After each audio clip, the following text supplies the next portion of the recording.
আসসালামু আলাইকুম, hello everyone. আজ আমি আপনাদের সাথে শেয়ার করব ম্যাঙ্গো ডেজার্ট রেসিপি। আশা করি ইনশাআল্লাহ ভিডিওটি আপনাদের কাছে ভালো লাগবে। যেহেতু অনেক বেশি গরম পড়ছে, আপনার বাসায় এই রেসিপি ফলো করে বানাতে পারেন। আশা করি বাসার সবাই অনেক বেশি পছন্দ করবে। আপনারা যারা প্রথমবারের মতো আমার চ্যানেলটি দেখছেন, আপনারা প্লিজ আমার চ্যানেলটি সাবস্ক্রাইব করবেন এবং পাশে থাকা বেল আইকনে ক্লিক করে দিবেন, যাতে আমি কোনো ভিডিও আপলোড করলেই সবার প্রথমে আপনারা নোটিফিকেশন পেয়ে যান। এখানে প্রথমে আমি চুলায় একটা হাঁড়ি বসিয়ে নিয়েছি। এখন যদিও চুলার আঁচ অফ করানো আছে, এ পর্যায়ে আমি এখানে 1.5 কাপের মতো লিকুইড মিল্ক দিয়ে দিচ্ছি। এরপর এখানে আমি ছোট সাইজের একটা আমের পিউরি নিয়েছি। এরপর এটাকে আমি দিয়ে দিচ্ছি। এরপর আমি এখানে দিয়ে দিব 1/4 কাপ গুঁড়ো দুধ। আপনারা চাইলে 1 লিটার দুধকে একদম ঘন করে তারপর ব্যবহার করতে পারেন, তখন গুঁড়ো দুধটা না ব্যবহার করলে চলবে। যেহেতু আমি লিকুইড মিল্ক ব্যবহার করেছি আর দুধটাকে ঘন করিনি, সেজন্য আমি এখানে গুঁড়ো দুধ দিয়েছি 1/4 কাপ। এরপর পরিমাণ মতো লবণ দিয়ে দিয়েছি। আপনারা যারা মিষ্টি খাবারের লবণ খেতে পছন্দ করেন না, আপনারা চাইলে লবণটাকে স্কিপ করতে পারেন। এরপর আমি এখানে দিয়ে দিচ্ছি প্রায় 1.5 টেবিল চামচের মতো কর্নফ্লাওয়ার। এরপর একটা হ্যান্ড হুইস্কের সাহায্যে আমি এটাকে ভালোভাবে মিশিয়ে নিচ্ছি।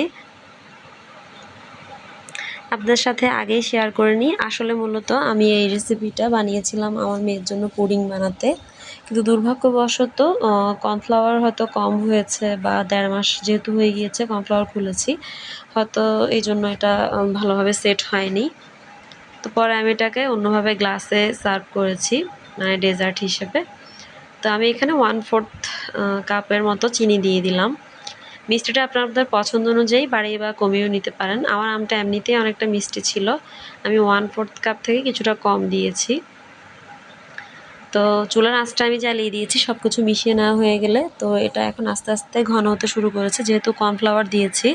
আপনারা অবশ্যই এটা বারবার নাড়তে থাকবেন, না হয় দেখা যাবে নিচে লেগে যাবে।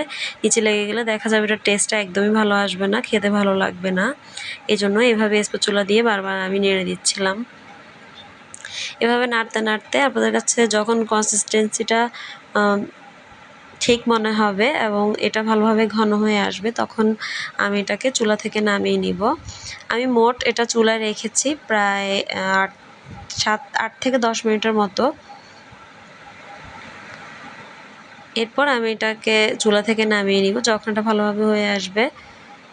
তো আমি এটাকে চুলা থেকে নামিয়ে নিয়েছি এবং এটা হালকা কুমকুম গরম রয়েছে। এ পর্যায়ে আমি এখানে একটা আম কিউব করে কেটে রেখেছিলাম, ওই আমটাকে আমি দিয়ে দিলাম।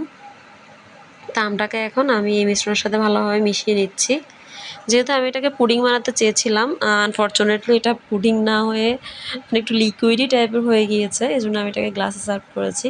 তো যেই পাত্রে আমি এটাকে সেট করব, সেই পাত্রে আমি আগে থেকে একটু বাটার লাগিয়ে নিয়েছি। এরপর আমি এই আমের মিশ্রণটাকে এখানে দিয়ে দিলাম। এরপর আমি এটাকে ফ্রিজে ঠান্ডা হতে দিব 2 থেকে 3 ঘন্টার জন্য। তো ফিরে আসছি 2 থেকে 3 ঘন্টা পর। তো প্রায় 2 থেকে 3 ঘন্টা পর আমি এটাকে ফ্রিজ থেকে বের করে নিয়েছি। যেহেতু এটা বসেনি, এজন্যই আমি এটাকে মূলত এভাবে গ্লাসে সার্ভ করি। তারপর আপনাদের পছন্দ অনুযায়ী এটাকে সার্ভ করতে পারেন। আপনারা একটা লেয়ার এভাবে আমের লেয়ার দিয়ে তারপর এখানে ক্রিমের লেয়ার দিতে পারেন, হুইপড ক্রিম দিয়ে। এরপর আরও একটা আমের লেয়ার, এরপর আরও একটা ক্রিমের লেয়ার। এভাবে করলে দেখা যাবে এটা খেতে আরও অনেক বেশি ভালো লাগবে।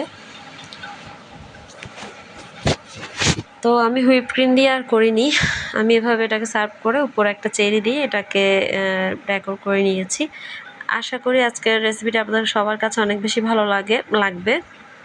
আপনারা সবাই আমার পরিবারের জন্য দোয়া করবেন। নতুন নতুন ভিডিও পেতে অবশ্যই আমার চ্যানেলটি সাবস্ক্রাইব করে রাখবেন। আপনারা সবাই আমার পরিবারের জন্য দোয়া করবেন। ভালো থাকবেন, সুস্থ থাকবেন। আজ এ পর্যন্তই। আল্লাহ হাফেজ।